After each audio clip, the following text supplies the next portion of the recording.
ഇവിടെ നിന്നായിരിക്കോ പോകുന്നേ? അതെന്താന്ന് വെച്ചാൽ ഇവിടുന്ന് കുറച്ച് സാധനങ്ങൾ എടുക്കാനുണ്ടായിരുന്നു. അപ്പോൾ ഇവിടുന്ന് പോകാമെന്ന് വെച്ചു. നാളെ രാവിലെ 11:30 ഫ്ലൈറ്റ്. ഇവിടുന്ന് നേരെ ദുബായ്, അവിടുന്ന് നേരെ ലണ്ടൻ.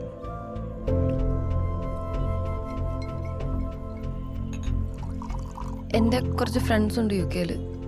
നിനക്ക് എന്തെങ്കിലും ആവശ്യമുണ്ടെങ്കിൽ പറഞ്ഞാൽ മതി. അല്ല, അതിൻ്റെ ആവശ്യം ഉണ്ടാവുന്നുള്ള കുഴപ്പമില്ല. ഞാൻ കുറച്ച് ദിവസം മുന്നേ നിന്നെ വിളിച്ചിട്ടുണ്ടായിരുന്നു, മെസ്സേജ് അയച്ചിട്ടുണ്ടായിരുന്നു. നീ രണ്ടിനും റെസ്പോണ്ട് ചെയ്തില്ല. റെസ്പോണ്ട് ചെയ്തിട്ട് എന്തിനാണ് റീനു? എനിക്ക് വയ്യ. മെസ്സേജ് അയച്ച് സിംഗിൾ ടിക്ക് ഡബിൾ ടിക്ക് ആവുന്നതും ഡബിൾ ടിക്ക് ബ്ലൂ ടിക്ക് ആവുന്നതൊക്കെ നോക്കി കുത്തിരിക്കാൻ എനിക്ക് വയ്യ. അല്ല, എന്തായിരുന്നു കാര്യം? എന്തായിരുന്നു? എന്തെങ്കിലും അത്യാവശ്യം ഉണ്ടായിരുന്നോ? അല്ല, ഞാനെന്ന് അങ്ങനെയൊക്കെ പറഞ്ഞിട്ട് നീ വിഷമിച്ചു പോയെന്ന് അമൽ പറഞ്ഞു.